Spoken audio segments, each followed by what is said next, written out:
Welcome to CM times.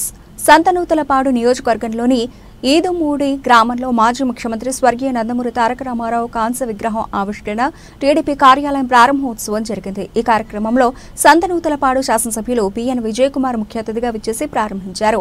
ఈ సందర్భంగా జరిగిన కార్యక్రమం విజయకుమార్ మాట్లాడుతూ, నందమూరి తారక రామారావు ఏర్పాటు చేసిన ఈ పార్టీ తెలుగు జాతి సత్తా ఢిల్లీలో చాటి చెప్పిన గొప్ప నాయకుడు అన్నారు. పేద, బడుగు, బలహీన వర్గాల అభివృద్ధి అహర్నిశలు పాటుపడిన గొప్ప నాయకుడు. అలాంటి గొప్ప నాయకుడైన రామారావు విగ్రహం తన నియోజకవర్గంలో ఏర్పాటు చేసి ప్రారంభించడం సంతోషదాయకంగా ఉందన్నారు. ఈ కార్యక్రమంలో చీరాల శాసనసభ్యులు ఎంఎం కొండయ్య, మాజీ ఎమ్మెల్యే బాచిన గరటయ్య, జిల్లా PDCC bank chairman Kamepalli Sitaramaiah, DTP రాష్ట్ర సెక్రటరీ ఆడప స్వాములు, మండల పార్టీ అధ్యక్షులు, నాయకులు తెల్ల మనోజ్ కుమార్, మద్దినేని హరిబాబు, గుమ్మడి సాయిబాబా, కాకర్ల లక్ష్మీవరప్రసాద్, కుర ఆంజనేయులు, కొండ్రగుంట రంగారావు, లంబు నాగేశ్వరరావు, దేవి పున్నారావు, అలాగే జాన్సన్, సెల్వం, బంగారుబాబు, పాచన నాగేశ్వరరావు, శ్యామ్, ఏకోబు, ఎలియా మండల నాయకులు, గ్రామ నాయకులు, కార్యకర్తలు తదితరులు పాల్గొన్నారు.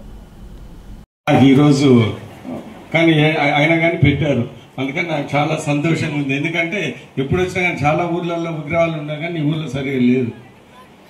సరే, ఒక మంచి పని చేశారు. సో ఈ ఊరికి ఏదైనా చిన్న అటు ఇటు ఉంటే దాంతో ఇవన్నీ లేచిపోయాయని నేను అనుకుంటా ఉన్నాను. అది నా ఒపీనియన్. నిర్ణయం ప్రజలకి నచ్చే నిర్ణయం అని ఈరోజు గుర్తు చేస్తా ఉన్నాం. అదే కాకుండా మండల వ్యవస్థ అంటే ఈ రోజు అంటే అందరికీ మోటార్ సైకిళ్ళు ఉన్నాయి, అందరికి ఏ ఉన్నాయి, ఎక్కడన్నా జుర్రని వెళ్ళిపోతూ ఉంటుంది. ఆ రోజులలో తహసీల్దార్ ఆఫీస్కి వెళ్ళాలన్నా కానీ చాలా దూరం. ఇందాక గరిటే గారి ప్రజలు చెప్పినట్టు క్యాస్ట్ సర్టిఫికేట్ ఏదైనా తీసుకోవాలంటే చాలా దూరం. అందుకని ఆ రోజు ఎన్టీ రామారావు గారు ప్రజల దగ్గర పరిపాలన ఉండాలని ఒక మండల వ్యవస్థ తీసుకొని వచ్చి ఆ రోజు అంటే ఇప్పుడు దగ్గరకు ఉంది. ఇంతకుముందు అంటే మనము ఆ చీమకుర్తోళ్ళు మధ్యరాల ఉప్పు గుంటూరు నుంచి దగ్గర అక్కడి నుంచి ఇక్కడి వరకు 18 కోట్లు. సో అనేక అభివృద్ధి కార్యక్రమాలు మాకు తెలుగుదేశం పార్టీలో ఉండవల్ల మీ అందరూ ఎమ్మెల్యేగా చేసినందుకు మేము అనేక కార్యక్రమాలు చేయగలిగినాం. అది మాకు చాలా సంతోషకరమైన విషయం.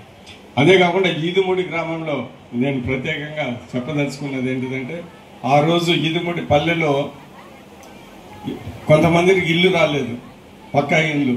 ఆ రోజు మా ఫాదర్ హౌసింగ్ సెక్రటరీగా ఉన్నప్పుడు ఏదో ఇక్కడ రాలేదని ఎవరో కొంతమంది వెళితే ప్రత్యేకంగా ఈ ఊరికి స్టేట్ క్వార్టర్లో ఆ రోజు ఎవరో వచ్చి కలిస్తే ఇచ్చిన విషయాలు కూడా నాకు గుర్తున్నాయని ఈ సందర్భంగా తెలియజేస్తూ, ఒకటి